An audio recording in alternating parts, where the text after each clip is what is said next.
vez que se pregunta sobre la vacunación, identificamos dos grandes tendencias. Una es una preocupación legítima, asumamos que Judith Sánchez tenía esta preocupación y nos parece muy respetable, pero también detrás puede haber una campaña de desinformación, de buscar confundir con que hay un problema con la vacunación o incluso con que hay una amenaza inminente de enfermedades infecciosas. Por ejemplo, Judith Sánchez hablaba de casos de viruela.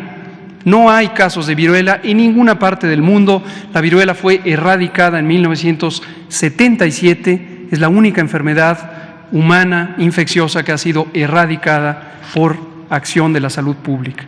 Entonces, este tipo de desinformación está asociada con la intención de buscar generar cierta alarma, cierta inquietud para inducir compras gubernamentales de productos, quizá vacunas, quizá otros elementos, cuando hay algún apremio por parte de los intereses comerciales. Y eso es lo que queremos mostrar ahora. También, por supuesto, informar sobre el estado que guarda el programa de vacunación universal. Aquí vemos una suma nada más de algunas de las portadas, donde se puede identificar algunos de los diarios nacionales, El Sol de México y todos sus soles, el diario La Razón, el diario 24 Horas, el Heraldo a veces, algunas veces Reforma y el Universal, que han tenido esta narrativa, esta estructura sincronizada de narrativa que busca permear esta idea. Y en ello identificamos tres líneas de narrativa, donde vemos tres mentiras, tres cosas que son falsas. La primera es la que vamos a mostrar en la primera imagen, que es esta. Aquí se han sumado Animal Político, La Silla Rota y varios otros de los diarios que operan generalmente en forma articulada. La primera mentira es esta, que hay una reducción del presupuesto. Lo decía también Judith Sánchez, se redujo el presupuesto más del 50%, el presupuesto de vacunación o de los programas de vacunación. Es interesante porque aquí esto no solo lo vemos en las noticias, también lo vemos en gente que se acerca al Congreso de la Unión a hacer cabildeo, los cabilderos, o mejor llamados coyotes, que ya mencionaba el propio presidente el viernes. Vean ustedes la tabla de la derecha, muestra exactamente cuál es la realidad respecto a esta noticia de que se redujo el presupuesto, 54%. Aquí lo que vemos es una comparación de 2023 en la columna de en medio contra 2022 en la segunda columna de la tabla. Y lo hemos dividido, como se ha articulado el presupuesto, en el presupuesto de vacunas para el programa de vacunación universal, las vacunas de la cartilla, las vacunas de la infancia, y el presupuesto para las vacunas COVID, que en su momento fue, desde luego, una asignación extraordinaria. Y lo que vemos es el gasto ejercido en 2022, donde hubo 2.12 miles de millones de pesos para las vacunas del programa universal y 28.1 miles de millones de pesos para la vacunación COVID, sumando 30.2. En 2023 se asignaron 3.25 miles de millones de pesos al programa de vacunación universal, lo que representa un incremento de casi 35%, es decir, aumentó, contrario a lo que se plantea, aumentó casi 35, concretamente 34.7% el financiamiento del programa de vacunación universal. Pero desde luego COVID-19 se redujo, y ese es el 54% aludido, se redujo porque la vacunación COVID en 2023 no va a tener el mismo carácter de vacunación universal que tuvo durante la etapa de emergencia. ¿Por qué? Por lo que acabo de explicar hace unos minutos, y hemos venido explicando una y otra vez, la inmunidad, la protección del sistema inmune de la suma de las personas de México posiblemente excede 90%. Cuando decimos posible no es una especulación, está próximo a salir los resultados de la Encuesta Nacional de Salud y Nutrición, donde tendremos la cifra específica, no la adelanto, de esta protección. Pero ya tenemos indicios de una gran proporción, por supuesto absolutamente mayoritaria, de la población que tiene protección. Y por eso tenemos una enfermedad de bajo impacto. Entonces se redujo el presupuesto estimado o asignado para la estimación de la política de vacunación COVID de sostenimiento. Ahí está el primer misterio, ahí está la primera mentira.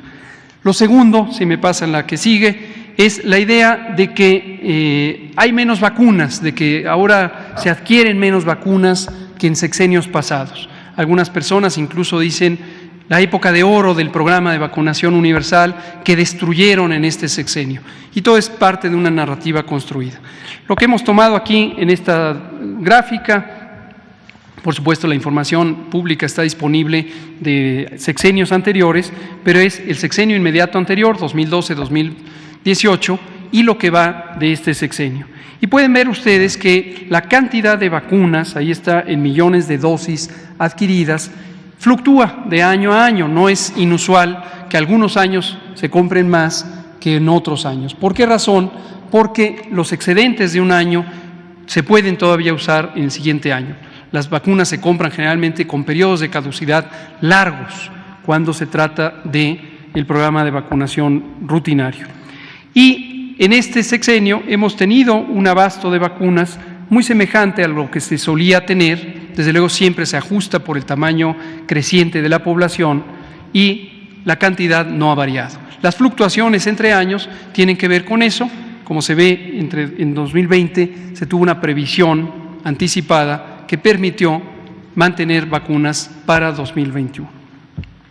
La tercera es que bajaron las coberturas de vacunación y se invoca que hay desatención o devastación del programa de vacunación. Vean ustedes ahí el titular del diario La Razón junta las dos ideas. Se cae la vacunación y baja el presupuesto 54%. Entonces, nótese que es una narrativa construida por este interés comercial. Dos especificaciones, lo que se ve en la gráfica es la cobertura de vacunación promedio de los distintos tipos de vacuna que se usan a distintas edades y se muestran ahí en colores las distintas edades. En 2019 efectivamente tuvimos coberturas bajas. ¿Por qué razón? Porque son el registro de lo que venía del sexenio pasado. En su momento explicamos en múltiples ocasiones cómo hubo un desplazamiento de Birmex, la compañía pública de vacunas, por una compañía oportunista que surgió en el sexenio pasado, compañía que ya desapareció, resultó ser una facturera y nos dejó con un déficit de entrega de vacunas, particularmente de sarampión rubiola. Esta inquietud sobre la cobertura de sarampión rubiola ya la habíamos advertido algunos de nosotros cuando trabajábamos en el campo académico, en el Instituto de Salud Pública, y veíamos venir el riesgo de un brote de sarampión en la medida en que en América Latina podía haber esta realidad y que en México a lo largo de muchos años se fue bajando la cobertura de vacunación contra el sarampión.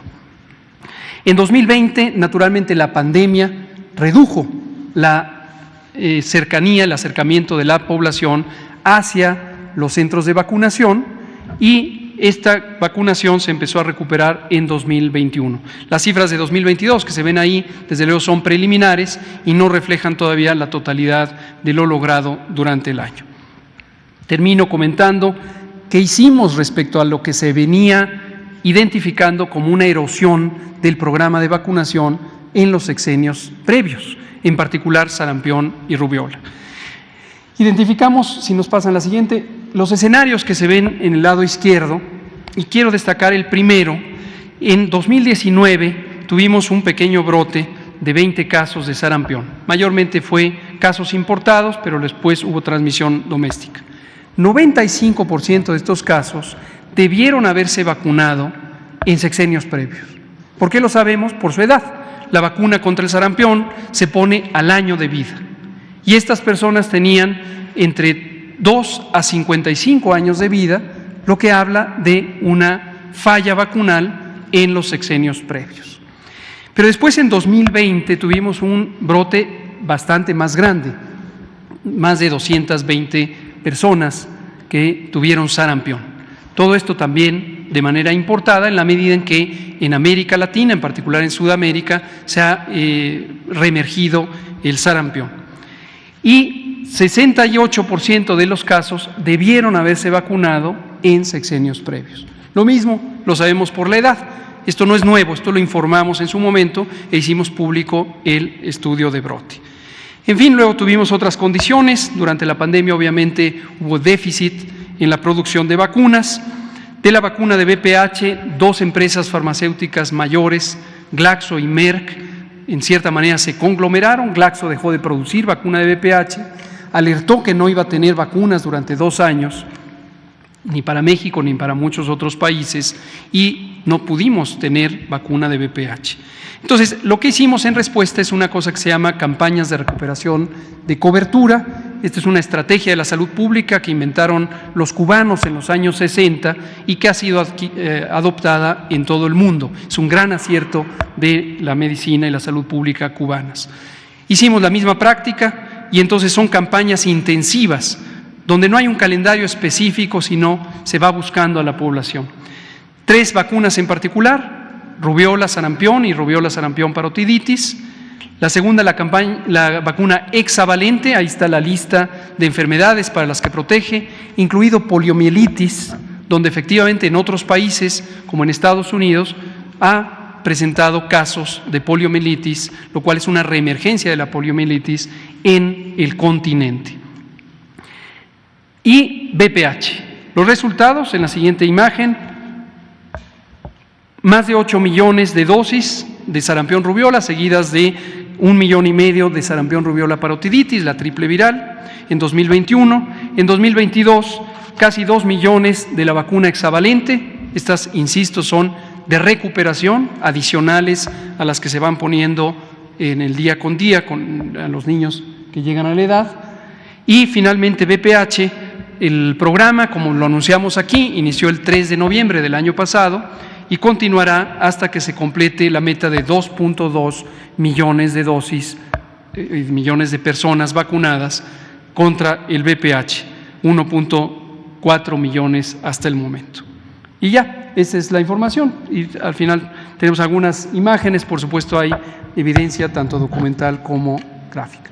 Y lo último, ayer Sandy Aguilera, aquí está, comentaba sobre un tema importantísimo y nos pidió el presidente también no dejarlo fuera, en la medida en que le agradecemos a Sandra el estar muy activa en esta lucha contra el fraude académico y el fraude profesional en el campo de la cirugía estética. Tenemos la información puntual que recabamos. Efectivamente hemos estado colaborando ya con la Secretaría de Educación Pública y el Gobierno federal trabaja al unísono para atraer las facultades que le corresponden en la asignación de registros de validez oficial de estudios, que antes se utilizaban de manera discrecional y desde luego no transparente, incluso incorrecta, en las entidades federativas. Y la Comisión Intersecretarial para la Formación de Recursos Humanos en Salud, que preside o su secretario técnico es nuestro director general de Calidad y Educación en Salud, el doctor José Luis García Ceja, ha tenido el cuidado de mantener este contacto con la SEP para que a través de esta comisión sea la única instancia en donde se pueda tener la documentación de lo que se llaman las opiniones técnicas académicas, que son las propuestas de programas de formación en los distintos campos de las especialidades médicas. Y este trámite se hizo además gratuito, antes era parte de un negocio secundario del registro de las especialidades, lo cual perturbaba más las cosas. Y el caso específico de la Universidad del Conde, que se comentaba también ayer por Sandy, la opinión técnica académica ya venció. Si quisieran en su momento tener un registro, tendrían que presentar una opinión técnica académica y esta ser analizada. Por supuesto está el ominoso antecedente de que en su momento a nivel local se les otorgó el REBOE a 2 maestrías en cirugía estética y una en la especialidad, si es que se le puede llamar así, de medicina estética y longevidad. Hoy estas 2 o 3 programas de estudio carecen de validez oficial y desde luego por los antecedentes deberían considerarse como no viables, no aptos por eso. Muchas gracias, Sandra. Gracias a todos.